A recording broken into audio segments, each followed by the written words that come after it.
एसटीडीसी मधलं कोणी तर आहे माणूस, व्यक्ती आहे, जो मराठी माणसाला माज दाखवत होता, रात दाखवत होता काल, त्याला तातडीने एक तर बडतर्फ करावं आणि हे पार्सल जिथून आलंय त्याला डिपोर्ट करून जिथून पार्सल आलं तिथे पाठवावं.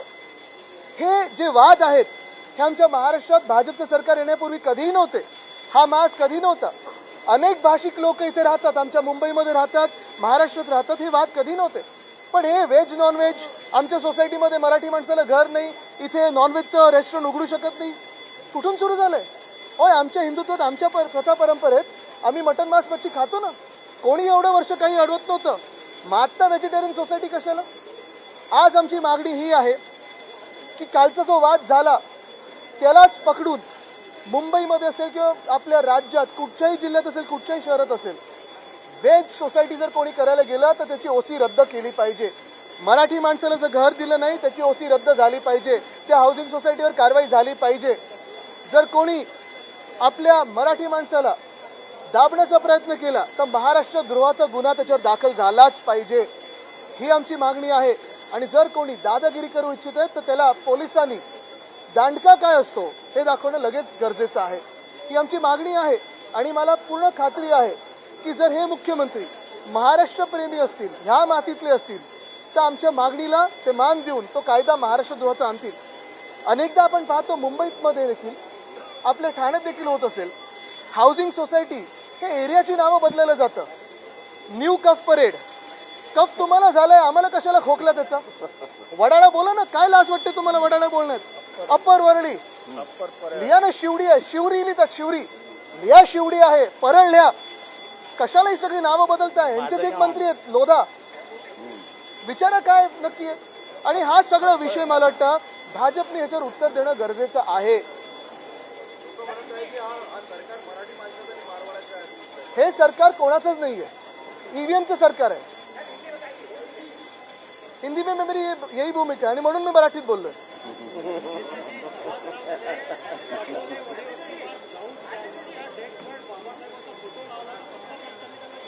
बघा, हेच आम्ही सांगतोय, भाजपला डॉक्टर बाबासाहेब आंबेडकरांबद्दल, महामानवाबद्दल, ज्यांनी संविधान दिलं, करोडो लोकांना न्याय दिला, अधिकार दिले, आवाज दिला, त्यांच्याबद्दल मनात राग आहे.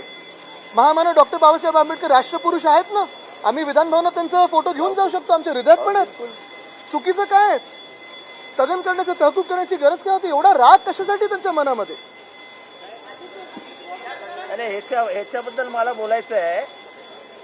हे जे बोललं जातं ना की डॉक्टर बाबासाहेब आंबेडकर आणि काँग्रेसचा काय हे होता, आज मी एक मोठा खुलासा करतोय. 9 डिसेंबर 1946 साली कॉन्स्टिट्युएंट असेंब्लीचा निर्माण झाला. बाबासाहेब आंबेडकर हे बेंगॉलमधून आले होते. रघुनाथ मोंडाल नावाच्या माणसाने राजीनामा दिल्यानंतर कॉन्स्टिट्युएंट असेंब्लीमध्ये, ईस्ट पाकिस्तानमधनं कॉन्स्टिट्युएंट असेंब्लीमध्ये आले. स्वातंत्र्याच्या वेळेस पार्टिशन झालं आणि डॉक्टर बाबासाहेब आंबेडकर सरांची जी हे होती, मतदारसंघ होता, तो पाकिस्तानात गेला. त्यामुळे मतदारसंघच नव्हता बाबासाहेबांना. हा इतिहास लक्षात घ्या की मुंबईमध्ये जयकर नावाचे मोठे ॲडव्होकेट होते. काँग्रेसनी त्यांना राजीनामा द्यायला लावला. डॉक्टर बाबासाहेबांना तिथे उभं केलं आणि ह्या देशातल्या डाव्या पक्षांनी आणि काँग्रेसनी डॉक्टर बाबासाहेब आंबेडकरांना कॉन्स्टिट्युएंट असेंब्लीमध्ये आणलं. त्यांचा पराभव नाही केला, संविधान समितीमध्ये त्यांना आणलं. त्या संविधान समितीमध्ये जर सदस्य बघितले तर 99% सदस्य काँग्रेसचे होते, काँग्रेसचे. असं असताना जवाहरलाल नेहरू आणि महात्मा गांधींमुळे संविधान समितीच्या मसुदा समितीचं, म्हणजे ज्यांनी ड्राफ्ट करायला पाहिजे कॉन्स्टिट्यूशन, त्याचा अध्यक्ष कोणाला करायचं याची चर्चा झाली. तेव्हा महात्मा गांधी आणि जवाहरलाल यांनी, नेहरू यांनी दोघांनी सांगितलं ते किंवा डॉक्टर बाबासाहेब आंबेडकरांना द्या.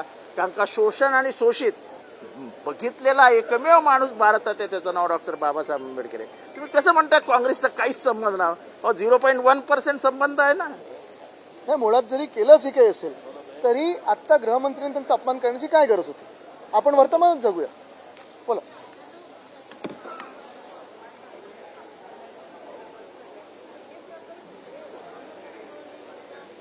मला वाटतं हे वळवण्यासाठी वगैरे नाहीये. तो जो कालचा वाद होता, आपण पाहताय भाजपचं राज्य म्हणजे गेल्या 2-2.5 वर्षात मिंदेंचं राज्य, मख्ख चेहरा घेऊन जे मुख्यमंत्री झाले होते त्यांचं राज्य, आणि आज भाजपचं राज्य, ईव्हीएमचं राज्य. ह्या दोघांमध्ये मराठी द्वेष किती आहे, महाराष्ट्र द्वेष किती आहे आपलं दिसतंय. साधारणपणे व्हेज नॉनव्हेज हा वाद कधीपासून जास्ती व्हायला लागला? गेल्या 2-2.5 वर्षामध्ये.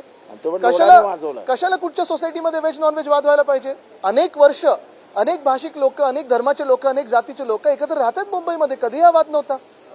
जे काही होतं ते आपापल्या घरी होतं.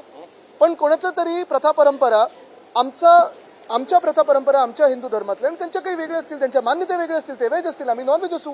हा वाद होण्याचे कारणच काय? मटन मांस खाता म्हणून तुम्ही काय घाणेरडे झालात, अमुक झालात, तमुक झालात. हा जो द्वेष आहे त्यांच्या मनामध्ये, मी पुन्हा एकदा सांगतो, ह्या मुख्यमंत्र्यांनी, देवेंद्र फडणवीस साहेबांनी जे ते पार्सल आहे त्या पार्सलला उचलून जिथून आलं तिथे डिपोर्ट केलं पाहिजे. पण त्याच्या आधी त्याला जेल काय हे दाखवणं गरजेचं आहे. महाराष्ट्रद्रोहाचा गुन्हा झाला पाहिजे. दुसरं म्हणजे जे कोणी बिल्डर मुंबईमधली नावं बदलू इच्छित आहेत, अपरवळी करतात, कोणी न्यू कफ परेड करतंय, कोणी काय अजून करतंय, शिवडी करतंय, अप्पर ठाणा केलेलं आहे. म्हणा ना, परळ म्हणा, शिवडी म्हणा, वडाळा म्हणा. वरळीतून मी स्वतः आहे, मला अभिमान आहे वरळीचा. पण जे आमची मराठी नावं आहेत ती बदलू नका. आणि जे कोणी करत असतील त्या बिल्डरांना देखील जेलमध्ये टाकल्याशिवाय थांबू नका. कारण हा राग इथून सुरू होतो. एक टेस्ट मी स्थगनवर बोलत चला मी स्थगनवर बोलत नाही अध्यक्ष महाराज. मी स्थगनवर बोलतच नाही अध्यक्ष महाराज. ठीक आहे, मी शब्द नाही वापरला. बोला लवकर बोला. अध्यक्ष महाराज, काल मुंबईमध्ये झालं ना, देशमुख परिवार, मी स्थगन प्रस्तावाला अध्यक्ष अनुमती महाराज, नाकारलेली आहे. स्थगनवर बोलत सन्मान्य सदस्य विजय वडेट्टीवार साहेबांनी हा विषय मांडलेला आहे. मी तुम्हाला परत हा विषय मांडण्याची परवानगी देणार नाही.